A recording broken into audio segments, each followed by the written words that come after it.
এখনকার আন্তর্জাতিক সংবাদে আপনাদের সবাইকে স্বাগতম জানাচ্ছি। চলুন প্রথমে চলে যাই শিরোনামে।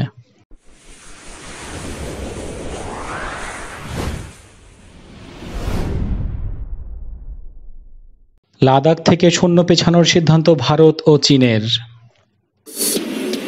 আমেরিকায় ভারতের বিমান চলাচলে বিধিনিষেধ ট্রাম্পের। নিজস্ব জিপিএস ব্যবস্থা চালুর দ্বারপ্রান্তে চীন। মেক্সিকোতে যাত্রীবাহী বিমান বিধ্বস্ত, নিহত অন্তত 6 জন। বিতর্কিত দ্বীপ নিয়ে এবার চীন জাপান উত্তেজনা। এবং সর্বশেষ থাকছে যুক্তরাষ্ট্র আলোচনা কক্ষে আগুন লাগিয়েছে, বলছেন রুহানি। এই ছিল শিরোনাম। এবার চলে যায় বিস্তারিত সংবাদে। তার আগে অনুরোধ থাকবে ভিডিওতে একটি লাইক করার জন্য এবং ভিডিওটি সবার সাথে শেয়ার করার জন্য। কমেন্ট বক্সে আপনার মতামত জানাতে ভুলবেন না এবং নিয়মিত আপডেট পেতে চ্যানেলে সাবস্ক্রাইব করে বেল আইকনে ক্লিক করুন।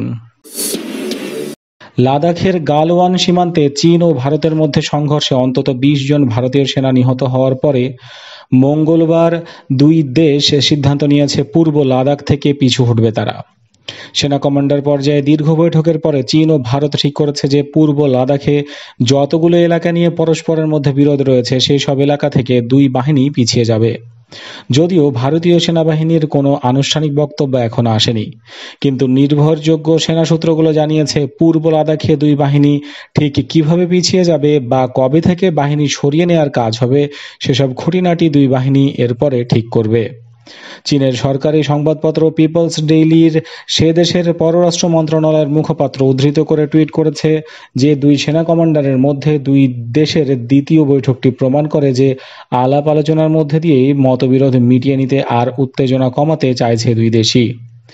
মে মাসের গোড়া থেকে শুরু হওয়া সীমান্ত সংঘাতের মধ্যেও এই বৈঠকটি খুব সৌহার্দ্যপূর্ণ পরিবেশে হয়েছে বলে জানিয়েছেন ভারতীয় সেনা সূত্রগুলো। আলোচনাও গঠনমূলক হয়েছে বলে জানা গেছে। এই বৈঠকে ভারতের তরফে 14 কোরের লেফটেন্যান্ট জেনারেল হরিন্দর সিং ছিলেন আর চীনের দিক থেকে ছিলেন তিব্বত সামরিক জেলার commander major general Liu Lin. বৈঠকে ভারত আবারও বলেছে যে গালওয়ান উপত্যকায় চীন পূর্ব পরিকল্পিত হামলা চালিয়েছে। এদিকে গালওয়ান উপত্যকায় সেনা সংঘর্ষের জেরে উদ্ভূত পরিস্থিতিতে ভারত চীন সম্পর্কে অভূতপূর্ব উত্তেজনা নিরসনে মধ্যস্থতা করতে চেয়েছিলেন মার্কিন প্রেসিডেন্ট ডোনাল্ড ট্রাম্প, কিন্তু রুশ পররাষ্ট্রমন্ত্রী সের্গেই ল্যাভরভ বলেছেন দিল্লি এবং বেইজিং দ্বিপাক্ষিক সম্পর্কের উত্তেজনা প্রশমনে তৃতীয় পক্ষের হস্তক্ষেপের কোনো প্রয়োজনই নেই।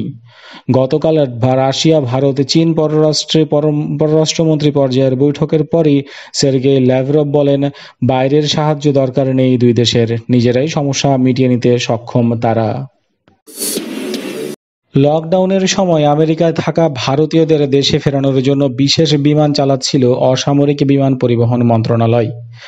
বন্দে ভারত প্রকল্পে সেই বিমান চলাচলের উপরে বিধিনিষেধ আরোপ করল ডোনাল্ড ট্রাম্প প্রশাসন। ভারতের বিরুদ্ধে দ্বিপাক্ষিক চুক্তি ভেঙে অন্যায় ও বৈষম্যমূলক আচরণের অভিযোগ করেছে আমেরিকা। সোমবার আমেরিকা জানিয়েছে দুদেশে বিমান চলাচল সংক্রান্ত নিয়ম কানুন মানছে না। প্রসঙ্গত করোনার কারণে আন্তর্জাতিক বিমান চলাচল বন্ধ হওয়ার পর বিশেষ বিমানে আমেরিকা থেকে ভারতীয়দের দেশে ফেরাচ্ছিল এয়ার ইন্ডিয়া। অথচ ভারতে আটকে পড়া মার্কিন নাগরিকদের আমেরিকায় পাঠানো এবং আমেরিকা থেকে ভারতীয়দের নিয়ে যাওয়া দুক্ষেত্রেই যাত্রীদের টিকিট বিক্রি করেছে এয়ার ইন্ডিয়া। আন্তর্জাতিক উড়ান বন্ধ থাকায় আমেরিকা থেকে কোনো বিমানকে এ দেশে আসতে দেওয়া হচ্ছে না। তাতে মার্কিন বিমান সংস্থাগুলি প্রবল ক্ষতির সম্মুখীন হচ্ছে।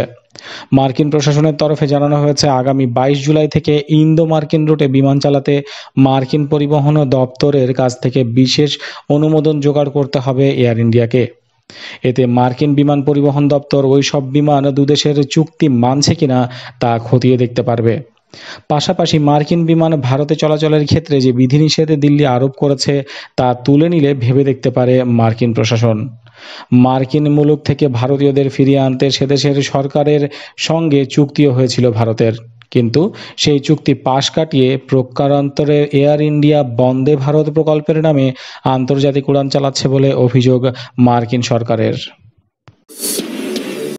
যুক্তরাষ্ট্রের গ্লোবাল পজিশনিং সিস্টেম জিপিএস বিকল্প হিসেবে নিজস্ব বেইদোয়ী 3 নেভিগেশন ব্যবস্থা চালু করতে যাচ্ছে চীন। এই জন্য প্রয়োজনীয় নেটওয়ার্ক তৈরির অংশ হিসেবে 35টির সর্বশেষ স্যাটেলাইটটি তারা পৃথিবীর কক্ষপথে পাঠিয়েছে। দেশটির কর্মকর্তারা মঙ্গলবার এই তথ্য নিশ্চিত করেছে। মঙ্গলবার স্থানীয় সময় সকালে সিচুয়ানের জিচাং কেন্দ্র থেকে লং মার্চ 3B রকেট করে স্যাটেলাইটটি পাঠানো হয়। এরকম 35টি স্যাটেলাইটের মাধ্যমে সমন্বয়ে গড়ে উঠেছে হাজার কোটি মার্কিন ডলারে এই চীনা নেটওয়ার্ক, যা বৈশ্বিক নেভিগেশন কাভারেজ দেবে বলে চীনা কর্মকর্তারা নিশ্চিত করেছেন। এই স্যাটেলাইটের নেটওয়ার্কটি যুক্তরাষ্ট্রের মালিকানাধীন জিপিএস এর বিকল্প হিসেবে কাজ করবে এবং বৈশ্বিক নেভিগেশন কাভারেজ দেবে বলে চীনা কর্মকর্তারা নিশ্চিত করেছে। গত সপ্তাহে স্যাটেলাইটটি কক্ষপথে পাঠানোর পরিকল্পনা ছিল চীনের, তবে রকেট উৎক্ষেপণের আগে কারিগরি ত্রুটির কারণে সেই মিশন বাতিল করে তারা। চীনের তৃতীয় প্রজন্মের BED navigation satellite system BDS, রাশিয়ার GLONASS, ইউরোপের গ্যালিলিও সিস্টেম এবং যুক্তরাষ্ট্রের জিপিএস ব্যবহারের প্রতিদ্বন্দ্বী হিসেবে দাঁড়াবে। এই সেক্টরে বিলিয়ন ডলারের ব্যবসায়ের হাতছানি রয়েছে। এছাড়াও নিজস্ব নিরাপত্তা বলয় তৈরিরও একটা ব্যাপক ব্যাপার রয়েছে চীনের সামনে। প্রযুক্তি খাতে বেইজিং বিপুল পরিমাণ অর্থ ঢালায় 20 বছরের মধ্যেই চীনের মহাশূন্য কর্মসূচির অভাবনীয় অগ্রগতি দেখা যাচ্ছে। 2003 সালে বিশ্বের তৃতীয় দেশ হিসেবে নভোচারী অভিযান পরিচালনা করছে চীন। এরপর একটি পরীক্ষামূলক মহাকাশ স্টেশন এবং চাঁদে 2টি রোভার পাঠিয়েছে দেশটি। চীনের এই পদক্ষেপগুলোকে একটি স্থায়ী মহাকাশ স্টেশন বানানোর প্রস্তুতি হিসেবেই দেখছেন অনেকে। চাঁদে নভোচারী পাঠানো এবং মঙ্গল গ্রহে আরবিটার ও রোভার পাঠানোরও প্রথম চেষ্টা করতে পারে দেশটি। ফলে মহাকাশ গবেষণায় মার্কিন যুক্তরাষ্ট্রে জোরালো প্রতিদ্বন্দ্বী হতে পারে চীন। মেক্সিকোর উত্তরাঞ্চলে পার্বত্য এলাকায় একটি ছোট আকারের যাত্রীবাহী বিমান বিধ্বস্ত হয়েছে। এ ঘটনায় 6 জন নিহত হয়েছে। মঙ্গলবার দেশটির জরুরি ব্যবস্থাপনা কর্তৃপক্ষ এই তথ্য নিশ্চিত করে। বিমানটি সোমবার কামার্গো নগরী থেকে উড্ডয়ন করে এবং 800 কিলোমিটার দূরে সিনালোয়ার গুয়াতসেভে পৌঁছানোর আগে এটি নিখোঁজ হয়। তবে কী কারণে বা কিভাবে বিমানটি বিধ্বস্ত হয় তা এখনও জানা যায়নি। দুর্ঘটনাস্থল চিহুয়াহুয়া রাজ্য প্রসিকিউটর দপ্তর জানায়, জরুরি উদ্ধার কর্মীরা মেক্সিকোর উত্তরাঞ্চলীয় চিহুয়াহুয়া রাজ্যের পার্বত্য এলাকা থেকে পাইলট ও 5 যাত্রীর লাশ উদ্ধার করেছে। চিহুয়াহুয়া প্রসিকিউটর দপ্তরের এক বিবৃতিতে বলা হয়, রাজ্য তদন্ত সংস্থার কর্মকর্তারা চিহুয়াহুয়া বালেজা অঞ্চলে বিধ্বস্ত বিমানটির সন্ধান পায়। তারা সেখানে পাইলট ও 5 যাত্রীকে মৃত অবস্থায় দেখতে পায়। চীন ও জাপান পূর্ব চীন সাগরের কয়েকটি দ্বীপকে উভয়ে নিজেদের বলে দাবি করে। জাপানিরা এই দ্বীপগুলোকে সেনকাকু বলে ডাকে, আর চীনাদের কাছে এগুলো পরিচিত তিয়াইওইউ নামে। জাপানের ইশিকাগি শহরের টোনেশিরো অঞ্চলের অন্তর্গত সেনকাকু দ্বীপগুলো খবর ডয়েচে ভেলের। সম্প্রতি জাপান এই অঞ্চলটির নাম পরিবর্তন করে টেনোশিরো সেনকাকু করেছে। আগামী 1 অক্টোবর থেকে এই নাম ব্যবহার শুরু হবে, কিন্তু এই নাম পরিবর্তনের সিদ্ধান্ত মেনে নিতে পারছে না চীন। চীনের পররাষ্ট্র মন্ত্রণালয় জানিয়েছে, এই বিল চীনের সার্বভৌমত্বের প্রতি বড় চ্যালেঞ্জ এবং তা অবৈধ। এই দ্বীপ যে চীনের অন্তর্গত তিয়াইইউ দ্বীপ, সে বিষয়ে কোনো বদল এই বিলের ফলে হবে না। দেশটির পররাষ্ট্র মন্ত্রণালয়ের মুখপাত্র পক্ষে ঝাও লিজিয়ান বলেন, চীন তার সার্বভৌমত্ব রক্ষার প্রশ্নে অবিচল। এ বিষয়ে জাপানের কাছে নালিশও জানিয়েছে তারা। এদিকে সেনকাকু দ্বীপের আরেক দাবিদার তাইওয়ানও জাপানের নাম বদলের সিদ্ধান্তের বিরুদ্ধে প্রতিবাদ জানিয়েছে।